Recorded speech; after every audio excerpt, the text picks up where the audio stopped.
Un bebé nace en la pobreza absoluta, sin médicos, sin cama, sin dignidad humana. Pero en ese momento, el universo entero se detiene, los ángeles cantan, los reyes se arrodillan, y un tirano desata una masacre para asesinarlo. ¿Qué hace tan peligroso a este niño? La respuesta está en una profecía escrita 700 años antes, y está a punto de cambiar la historia para siempre. Todo comienza 700 años antes del nacimiento. En el reino de Judá, devastado por la guerra y la desesperanza, un profeta llamado Isaías recibe una visión que desafía toda lógica humana. El Espíritu de Dios le revela algo imposible. Una virgen concebirá y dará a luz un hijo. En Isaías capítulo 7 versículo 14 está escrito: Por tanto el Señor mismo os dará señal. He aquí que la virgen concebirá y dará a luz un hijo, y llamará su nombre Emmanuel. Emmanuel, Dios con nosotros. La profecía es tan radical que incluso los religiosos de la época la cuestionan, pero cuando Dios promete algo, el tiempo y la naturaleza se inclinan ante su voluntad. 700 años pasan, generaciones enteras nacen y mueren esperando esta promesa, hasta que llegamos a Nazaret, una aldea tan insignificante que la gente pregunta con desprecio: ¿de Nazaret puede salir algo bueno? Aquí vive una joven, de aproximadamente 14 o 15 años, su nombre María. Una adolescente judía, comprometida con un carpintero llamado José. Su vida es simple, ordinaria, predecible, hasta que un día todo cambia. En Lucas capítulo 1 versículo 26 al 28 dice: Al sexto mes el ángel Gabriel fue enviado por Dios a una ciudad de Galilea llamada Nazaret, a una virgen desposada con un varón que se llamaba José de la casa de David, y el nombre de la virgen era María. Y entrando el ángel en donde ella estaba dijo: Salve, muy favorecida, el Señor es contigo, bendita tú entre las mujeres. Imagina el terror, una presencia sobrenatural, una voz que no es humana. María tiembla, pero Gabriel le dice algo que cambiará su vida para siempre. No temas, María, porque has hallado gracia delante de Dios, y ahora concebirás en tu vientre y darás a luz un hijo, y llamarás su nombre Jesús. María responde con la pregunta lógica: ¿cómo será esto, pues no conozco varón? Y Gabriel le revela el misterio: el Espíritu Santo vendrá sobre ti, y el poder del Altísimo te cubrirá con su sombra. Esta es la concepción virginal. No hay hombre, no hay biología humana, es un milagro divino. Y María, con una fe que desafía toda razón, responde: He aquí la sierva del Señor, hágase conmigo conforme a tu palabra. Pero ahora viene la parte más difícil. María está embarazada, y José no es el padre. En una cultura donde la pureza sexual es sagrada, el embarazo fuera del matrimonio es un escándalo mortal. La ley judía es clara: una mujer acusada de adulterio puede ser apedreada hasta la muerte. José es un hombre justo, ama a María, pero no entiende lo que está pasando. La lógica le dice una cosa: ella le fue infiel. En Mateo capítulo 1 versículo 19 leemos: José su marido, como era justo y no quería infamarla, quiso dejarla secretamente. Pero antes de ejecutar su plan, Dios interviene. Esa noche, José tiene un sueño, y en ese sueño un ángel del Señor le dice: José, hijo de David, no temas recibir a María tu mujer, porque lo que en ella es engendrado del Espíritu Santo es, y dará a luz un hijo, y llamará su nombre Jesús. José despierta y contra toda lógica social, contra el qué dirán, contra el escándalo, obedece. Toma a María como su esposa, y protege el secreto más grande de la historia. Mientras María está en los últimos meses de embarazo, algo inesperado sucede. El emperador romano César Augusto, el hombre más poderoso del mundo, firma un decreto. Lucas capítulo 2 versículo 1. Aconteció en aquellos días que se promulgó un edicto de parte de Augusto César, que todo el mundo fuese empadronado. Un censo. Toda la población del imperio debe registrarse en su ciudad de origen. Para José y María, esto significa un viaje de más de 150 kilómetros desde Nazaret hasta Belén, a pie, con María a punto de dar a luz. ¿Casualidad? No. Esto es orquestación divina. 700 años antes, el profeta Miqueas había declarado en el capítulo 5, versículo 2: Pero tú, Belén Efrata, pequeña para estar entre las familias de Judá, de ti me saldrá el que será Señor en Israel. El Mesías debía nacer en Belén, y aunque María y José viven en Nazaret, Dios usa el decreto de un emperador pagano para cumplir su palabra. César Augusto cree que controla el mundo, pero en realidad es una pieza en el tablero de ajedrez divino. El viaje es brutal, el sol del desierto quema sin piedad, María montada sobre un burro siente cada contracción, cada kilómetro es una agonía. José camina a su lado sosteniendo las riendas, con el rostro marcado por la preocupación. Llevan días viajando, el polvo cubre sus ropas, la sed reseca sus labios, y Belén aún está lejos. Pero finalmente, después de días de tormento, ven las murallas de la ciudad en el horizonte. Han llegado, pero el alivio dura poco. Lucas capítulo 2 versículo 7. Y dio a luz a su hijo primogénito, y lo envolvió en pañales y lo acostó en un pesebre, porque no había lugar para ellos en el mesón. No hay lugar, las posadas están llenas, las familias han cerrado sus puertas. El Rey del universo, el creador de todas las cosas, es rechazado antes de nacer. José golpea puerta tras puerta, suplica, explica que María está a punto de dar a luz, pero nadie abre. Finalmente, alguien le señala un establo, un refugio para animales, olor a estiércol, paja sucia, moscas zumbando en el aire. Es aquí, en la pobreza absoluta, donde nacerá el Salvador del mundo. Es medianoche. María está en trabajo de parto. No hay parteras, no hay médicos. Solo José, con manos temblorosas, haciendo lo que puede. Y en ese establo, entre el heno y los animales, nace un bebé, un niño. Su llanto rompe el silencio de la noche. María lo sostiene contra su pecho. Sus lágrimas caen sobre el rostro del niño. José corta el cordón umbilical con un cuchillo oxidado. Lo envuelven en telas simples y lo acuestan en un pesebre, un comedero de animales. Este es el momento, el cumplimiento de siglos de profecías. El Verbo hecho carne, Dios en forma de bebé. Juan capítulo 1 versículo 14 dice: y aquel Verbo fue hecho carne y habitó entre nosotros. Pero aquí está el giro más profundo. El creador del universo, que hizo las galaxias con su voz, que formó las montañas con sus manos, ahora depende de una mujer adolescente para sobrevivir. No nace en un palacio, nace en la inmundicia. No es recibido por reyes, es rodeado por animales. Este es el Dios que elige la debilidad para mostrar su poder. Esa misma noche, en las colinas cercanas a Belén, un grupo de pastores cuida sus rebaños. Son hombres marginados. La sociedad los desprecia. Su testimonio no vale nada en un tribunal. Son invisibles. Pero Dios no elige a los poderosos, elige a los olvidados.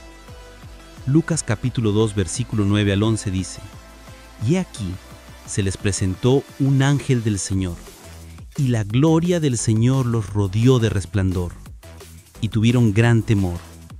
Pero el ángel les dijo: no temáis, porque he aquí os doy nuevas de gran gozo, que será para todo el pueblo, que os ha nacido hoy, en la ciudad de David, un Salvador, que es Cristo el Señor. Los pastores están aterrorizados, pero antes que puedan procesar lo que está pasando, algo aún más impactante ocurre. Versículo 13. Y repentinamente apareció con el ángel una multitud de las huestes celestiales, que alababan a Dios y decían: gloria a Dios en las alturas, y en la tierra paz, buena voluntad para con los hombres. El cielo se abre, 1000 ángeles, 10.000, una sinfonía celestial, la creación entera celebra, y luego el silencio. Los ángeles desaparecen, y los pastores, aún temblando, corren hacia Belén. Encuentran el establo, entran, y ahí está, un bebé en un pesebre. Se arrodillan, adoran, y salen contando a todos lo que han visto. Los primeros evangelistas de la historia son pastores despreciados. Pero la noticia del nacimiento no se queda en Belén. A más de 1500 kilómetros de distancia, en el oriente, un grupo de magos observa el cielo. Son astrónomos estudiosos de las estrellas, y ven algo que no tiene explicación científica: una estrella nueva, brillante, imposible de ignorar. Mateo capítulo 2, versículo 2 dice: ¿Dónde está el rey de los judíos que ha nacido? Porque su estrella hemos visto en el oriente y venimos a adorarle. Estos hombres no son judíos, no conocen las escrituras como los rabinos, pero Dios les habla en el lenguaje que entienden, las estrellas.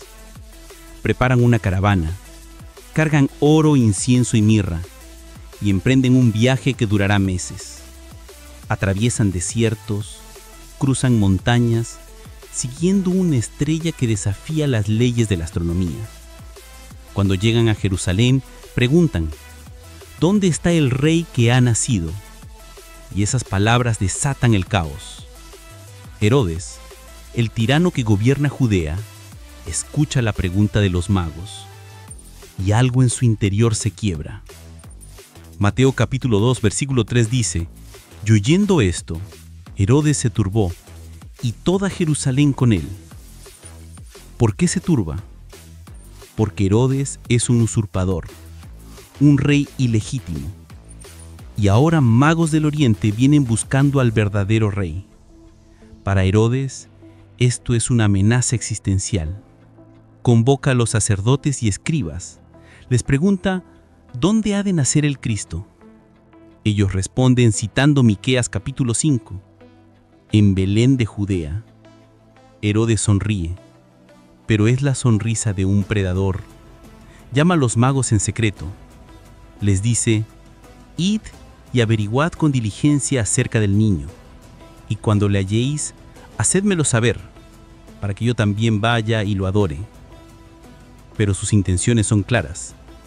Quiere matar al niño. Los magos parten hacia Belén. La estrella los guía hasta el lugar exacto donde está Jesús. Entran, y en Mateo capítulo 2, versículo 11 dice: y al entrar en la casa, vieron al niño, con su madre María, y postrándose lo adoraron. Y abriendo sus tesoros le ofrecieron presentes: oro, incienso y mirra. Oro para un rey, incienso para un sacerdote, mirra para un sacrificio. Estos regalos no son casuales, son proféticos. Anuncian quién es este niño y qué le espera. Pero Dios les advierte en sueños que no vuelvan a Herodes y regresan a su tierra por otro camino. Cuando Herodes finalmente se da cuenta de que los magos no volverán, estalla en furia asesina.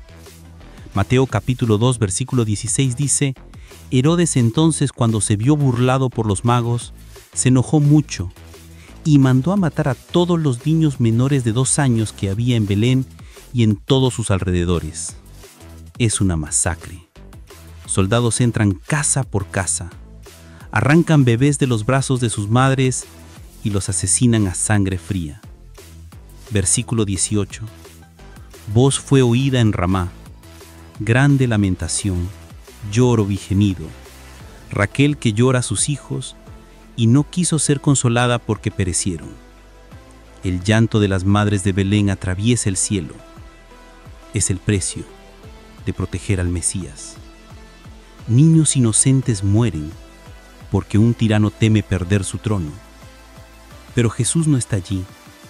Días antes de la masacre, Dios, en otro sueño, le advirtió a José: levántate y toma al niño y a su madre y huye a Egipto.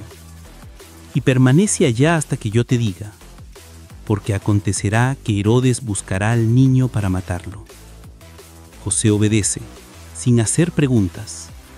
En medio de la noche carga a María y al niño y escapan. Se convierten en refugiados, en exiliados, en fugitivos. El rey del universo huye de un tirano mortal. Cruzan la frontera hacia Egipto, el mismo Egipto donde sus ancestros fueron esclavos, el mismo Egipto del cual Dios sacó a Israel con mano poderosa. Y ahora el nuevo Moisés busca refugio en la tierra de la esclavitud. Mateo capítulo 2, versículo 15 cita al profeta Oseas: De Egipto llamé a mi hijo. La historia se repite, pero esta vez el hijo no es una nación, es el Hijo de Dios. Y en Egipto, lejos del peligro, Jesús crece. Aprende a caminar, dice sus primeras palabras, juega como cualquier niño, pero dentro de él late el corazón de Dios. Cuando Herodes finalmente muere, devorado por la enfermedad y la locura, Dios le dice a José: levántate, toma al niño y a su madre, y vete a tierra de Israel, porque han muerto los que procuraban la muerte del niño. José regresa, pero no a Belén, se establece en Nazaret. Y aquí, en esta aldea despreciada, Jesús crece en la oscuridad, esperando el momento perfecto de Dios. Entonces, ¿por qué nació Jesús? ¿Por qué todo este drama? ¿Por qué Dios no simplemente apareció como un guerrero celestial y conquistó al mundo con poder? Porque el problema de la humanidad no es político, no es militar, no es social, es espiritual. Desde Adán y Eva, la humanidad está separada de Dios por el pecado. Y el pecado exige un precio: la muerte. Romanos capítulo 6, versículo 23. Porque la paga del pecado es muerte, mas la dádiva de Dios es vida eterna en Cristo Jesús, Señor nuestro. Jesús no nació para ser un rey terrenal, nació para ser un sacrificio, el Cordero de Dios que quita el pecado del mundo. Por eso nació en un pesebre, porque vino a morir. Por eso escapó de Herodes, porque su muerte tenía que ser en el tiempo perfecto de Dios. Por eso fue rechazado, porque cargó con nuestro rechazo. Por eso sufrió, porque cargó con nuestro sufrimiento. Juan capítulo 3, versículo 16. Porque de tal manera amó Dios al mundo, que ha dado a su Hijo unigénito, para que todo aquel que en él cree no se pierda, mas tenga vida eterna. El bebé en el pesebre es el mismo que 33 años después dirá: consumado es, y morirá en una cruz, y al tercer día resucitará y derrotará la muerte para siempre. 2000 años después, ese bebé nacido en un establo sigue siendo la figura más influyente de la historia.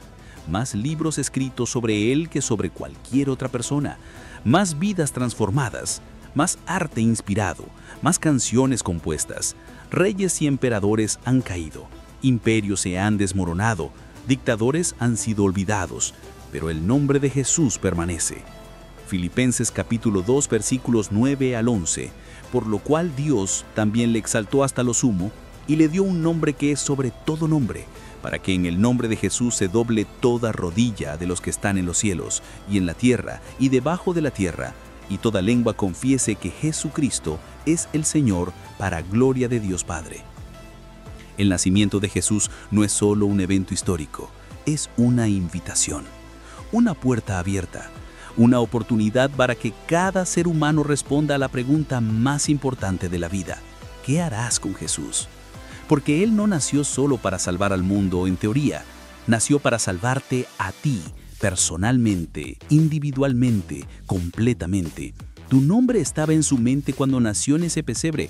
Tu rostro estuvo frente a Él cuando colgó en esa cruz. Tu eternidad fue asegurada cuando resucitó de esa tumba. Y la decisión que tomes hoy determinará dónde pasarás la eternidad. El niño que nació en un pesebre cambió la historia para siempre. Profecías cumplidas, imperios derribados, vidas restauradas, eternidades aseguradas. Su nacimiento fue solo el comienzo. Su muerte fue el puente y su resurrección fue la victoria final. La pregunta ahora es tuya. ¿Creerás en Él? Si esta historia tocó tu corazón, suscríbete ahora y activa la campanita para no perderte más contenido bíblico revelador. Comparte este video con tu familia y amigos para que ellos también conozcan la verdad del nacimiento de Jesús. Y déjanos en los comentarios, ¿qué parte de esta historia te impactó más? Nos vemos en el próximo video. El niño que nació para morir, resucitó para que tú pudieras vivir. Su historia no ha terminado y la tuya puede comenzar hoy.